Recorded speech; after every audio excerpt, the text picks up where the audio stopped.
Salut les filles, alors aujourd'hui je vais faire une vidéo pour vous parler des relations à longue distance. Il y a beaucoup de gens qui m'ont posé des questions à propos de ça, puis je peux comprendre que ça doit être un peu intriguant.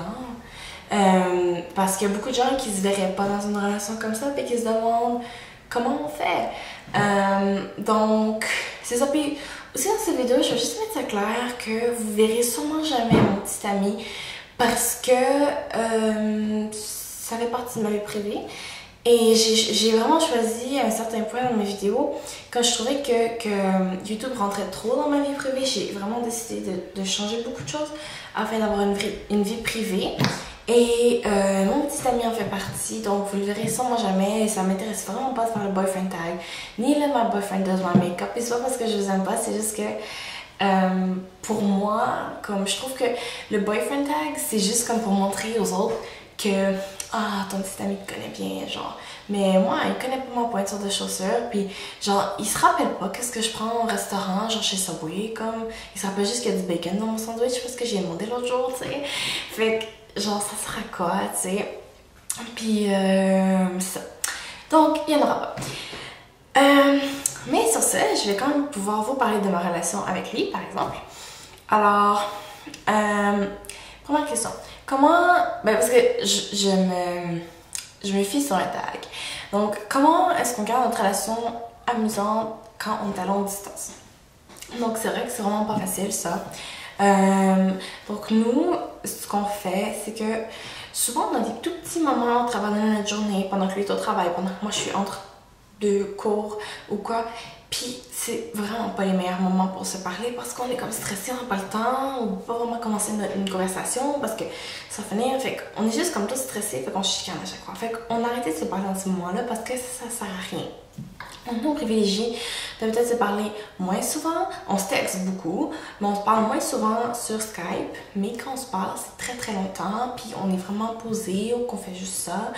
Et des fois on se fait des date night. Je sais que ça peut paraître un peu con, mais on s'organise pour on se met un peu plus beau, puis on mange ensemble. T'sais, je sais qu'il y en a qui comprennent peut-être pas ça, mais c'est comme si on était dans un vrai couple, c'est juste qu'on n'a pas la chance de vivre dans le même pays. Donc c'est ça. Quel genre de problème est-ce qu'on a par rapport au fait qu'on vit très loin? Donc c'est vrai que c'est très très frustrant de ne pas pouvoir prendre l'autre dans ses bras, l'embrasser, se voir souvent, etc. Donc souvent on se chicane parce qu'on est toutes les deux frustrées de ça, puis après on s'en rend compte puis on se dit genre qu'on ne devrait pas le faire. Mais c'est vraiment frustrant comme relation à ce niveau-là, donc des fois c'est ça qu'on se chicane, mais sinon on se chicane pas vraiment jamais. Comment on célèbre les fêtes, par exemple? La question c'est, est-ce que vous ouvrez des cadeaux sur Skype?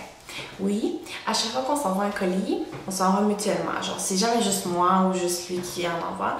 Puis on attend toujours que l'autre aussi ait reçu. Puis c'est tout le temps moi qui reçois en dernier parce que les courriers en France, la poste est dégueulasse.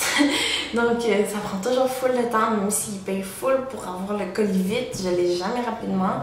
Même une fois, j'ai attendu 3 semaines, ils lui ont retourné à la poste, là, il s'est fait rembourser 70 €.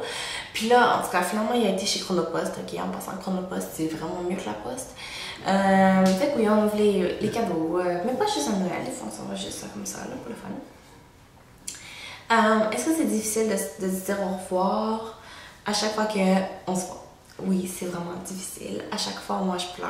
Je pourrais jamais, je pense que je pourrais jamais m'en remettre de ça. Mais lui, il prend assez bien. Il est toujours triste les jours après. Mais sur le coup, il pleure pas parce que c'est un homme. Donc, ça pleure pas. En passant, je fais des blagues.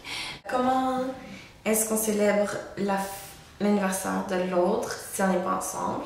Donc, on n'a jamais été ensemble à nos anniversaires. Moi, pour son anniversaire, je lui avais envoyé un colis, je crois.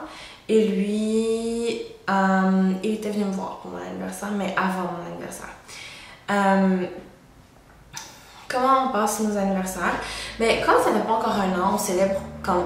Au début, on célébrait à chaque mois, mais maintenant, on oublie. Comme à chaque fois, je suis comme, oh my god, ok, la date est passée, genre. Fait que... On célèbre pas vraiment, là, mais c'est sûr que comme par exemple, on va sûrement célébrer quand ça va faire un an, puis etc. Mais entre-temps, on célèbre pas vraiment. Parce qu'on est tous les deux vraiment occupés, puis on n'a pas vraiment d'attachement à ça. On célèbre notre amour à chaque jour. Quand on se parle, puis on se démontre notre amour, puis pour ça, c'est nous qui... Pour nous, c'est ça qui est important. Comment est-ce qu'on s'aide mutuellement à passer à travers des moments difficiles? C'est pas toujours facile, comme on essaie de faire de notre mieux en étant là, en écoutant l'autre parler, mais qu'est-ce que tu veux faire? Tu veux pas prendre dans tes bras, tu peux juste l'écouter et dire regarde, je te comprends, puis j'aimerais être avec toi, puis je t'aime, c'est tout ce qu'on peut dire. Mais juste déjà de savoir qu'il est là pour moi quand j'ai des moments difficiles ou quand j'ai des tourments, puis qu'il est là pour me conseiller ou juste me regarder pleurer si c'est le cas, c'est vraiment déjà beaucoup. Je sais que c'est le mieux qu'il peut faire.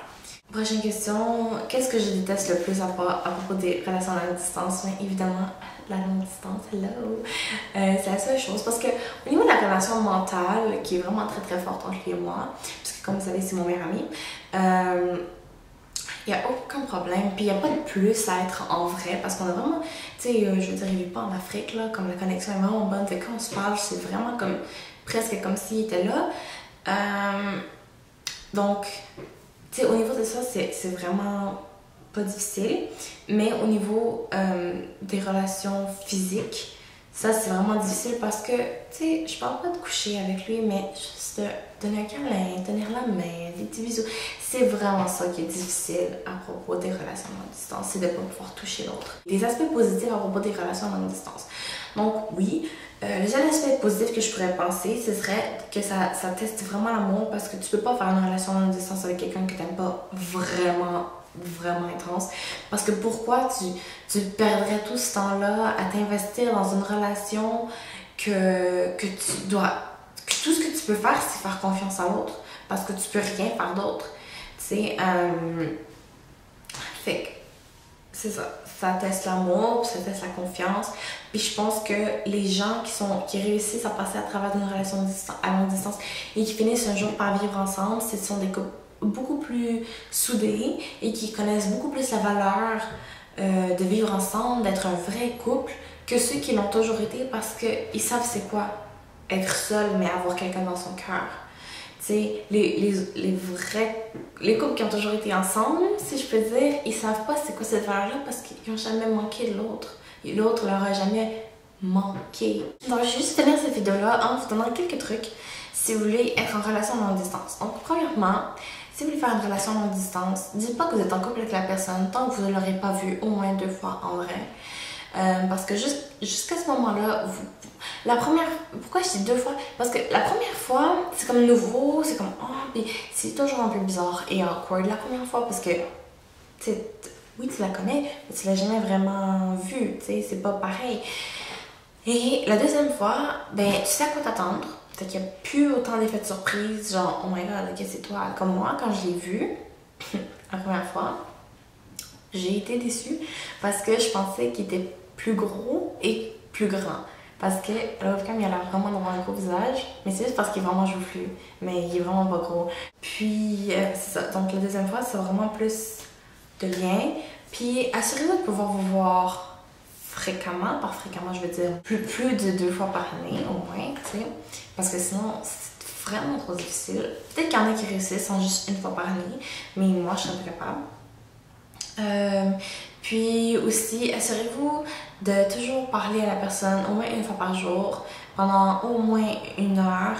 Je dis 1 heure parce que, franchement, si vous êtes en couple avec quelqu'un dans votre ville, vous lui parlez plus qu'1 heure par jour. Vous vous rendez pas compte, mais vous lui parlez plus qu'1 heure par jour. Fait que c'est vraiment le minimum. C'est vraiment plus d'investissement qu'une relation normale parce que faut que vous preniez le temps pour la personne, tu sais. Parce que sinon, vous n'avez aucun moyen de rester en contact. Aussi, assurez-vous de donner des nouvelles un petit peu par texto au courant de la journée.